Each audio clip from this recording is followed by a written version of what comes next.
Yeah, David Dread of Steel Pulse, and I'm saying hail to Lion Voice because it's time that the lion have its voice, have its own story. Says I'm stepping out here, hear me now. Yeah, the lion's voice. Raw. It's interesting because you said the track and field. When we met, it was a very seminal moment in my life because we were running Goldhawk Crescent, my side of, and we ran Alton Tower Circle. And they ran Alton Tower Circle, and we met at Dutch Fritz, which was there was a mall there, and it was amazing because we had our crew, majority black. We had a couple other people in the crew, big up Carmen, other ones that were in the crew. But when we met these other youths, it was like another world. Opened up. We were like, wow, there's other youths like us. And this was 8th grade. This is before we even reached high school. This is how long I know this brother. And from that, the competitive, because we had our athletes, they had their athletes. And I say all of that to bring it back to the track and field because that was one of the things that really created our bond in our little crew that we have. We're all athletic. And this man was a track phenom. What was that, what led you to that track and field life, which ultimately led you to get educated in the States? Let us know about that journey. Before we jump into the track, let's talk about the beautifulness of two communities coming together. Yes.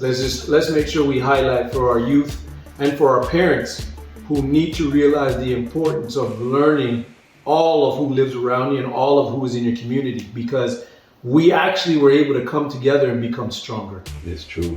We were able to come as a group of young men to see other group of young men and actually help each other climb and build to grow to be more than just who we were at that time. And it really allowed us to push each other, because to your point of track, before I meet you, I may claim I'm the fastest person on my block. Mm-hmm.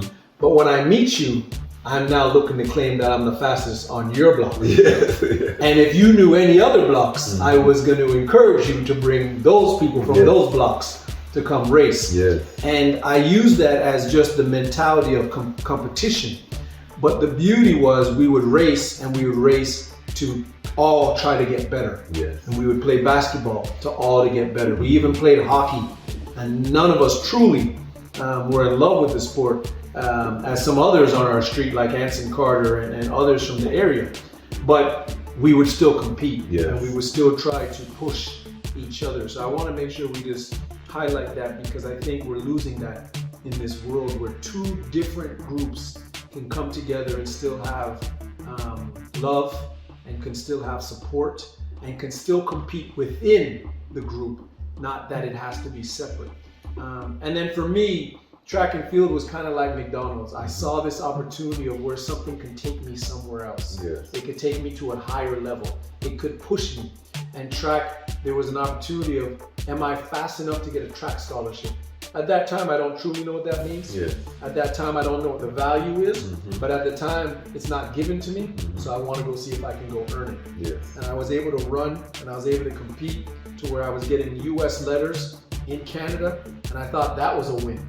And this is pre-Drake Canada. I want the viewers to learn. This is not Canada that's integrated with the US. Like now, you can play ball in Canada, go to the NBA. This was before any of that. Yes, it was very few. There were, you can count the people on your hand that were leaving Canada at that time. Now, we've got a ton of people leaving just Ontario and going. But you're right, it was something that I knew if I could do this, I would be different. Mm-hmm. I would have an opportunity that a lot of people have thought about and tried and maybe failed because their grades were bad, or they end up in a little incident and have something on their record, or these are all things of where you start to realize, again, going back to the application of MacDonalds, how can you check some of these boxes, even though you know it may be a system or it may be a category of life that people put us in, but at some point, how do you try to find a way to come up on top?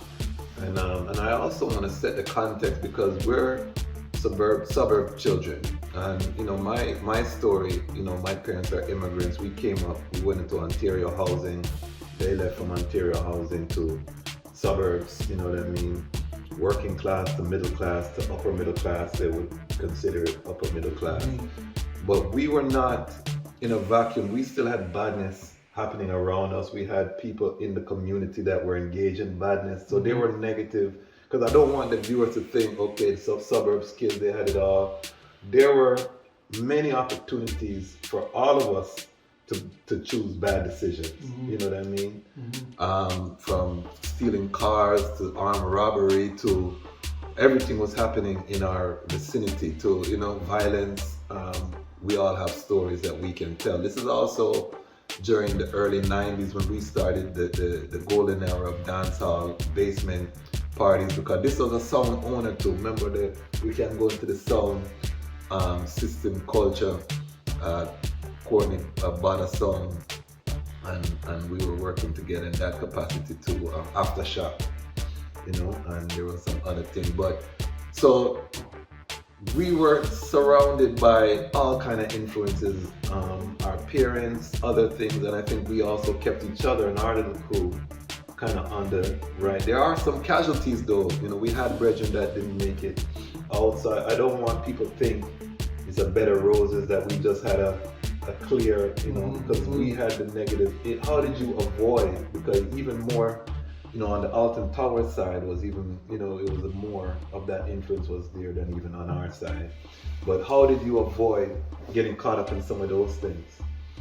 Well, I think, you know, for our viewers, they need to realize we moved into new communities. So they were suburbs, but they were also new, which meant there weren't a lot of things established for us. When we think about rec centers, you know, there wasn't something that was necessarily built and we were positioned to be put in and be successful with. Traveling within our environment was still new and still developing, and housing was still being built.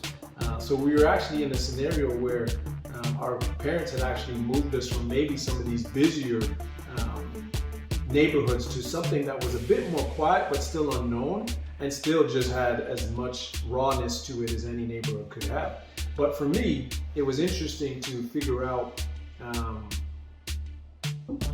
we were in some of those scenarios. You know, at some point we have to admit we might have been in a stolen car, not because we knew it was stolen, but because the people around us would do those things. And I would say it's in those moments that you catch yourself and say, man, I'm not going to put myself in that position again. I'm not going to hang around with that person again. I'm going to do something different with my time. And for me, it was very clear to know people who had positive energy, who had things that they were trying to achieve. You want to be around people that look forward to tomorrow. You want to be around people that set long-term goals. And to me, even at the age of 16 of what we're talking about, you could see some people that didn't look like they want to make it to lunchtime, you know? And to me, those are things that you try to now share with your children. You try to share with the youth. Not every situation is a bad situation because of the outcome. It's sometimes the development between it that you could have removed yourself, or you could have did something different before it got there. Because we all can get caught up in a bad spot. We can all know someone who unfortunately does bad things. But it's about how do we try to help them? How do we try to save as many people as possible? And sometimes you then may have to worry about only saving yourself and removing, because unfortunately, who don't hear will feel. You have to feel. Iron Voice.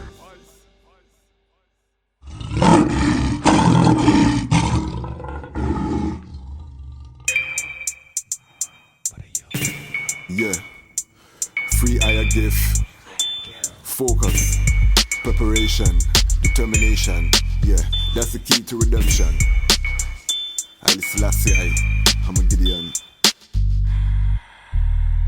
Hey yo, this is for the people who stay in court with either criminal cases or child support. It's either entertainment or go play sports. That's the choice that them give you when your skin is black. The ghetto neighborhoods, they was filled with crack. Hard to move to the other side of the tracks. We work all day, plus we paid our taxes. Still Babylon treat us like we second class.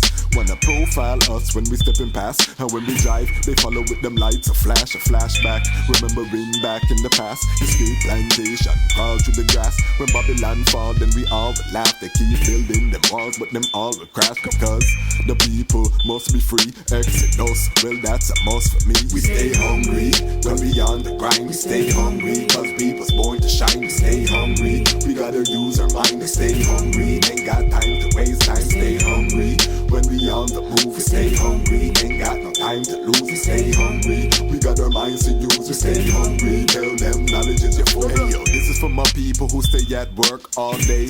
Said them gotta work for them pay. Sometimes it hurt, but them still find a way to make ends meet. Sometimes them gotta pray. Some slave in them jobs till them old and grey. I'd rather live like an angel, fly away. Some say that they wanna be a thug, they just wanna be respected. No love, that's why they stray. Some drunk off a Hennessy and Alizé. Some just punks, I can spot them a mile away. Cause their style is wild, but mine civilized. Cause it's coming from the banks of the Nile.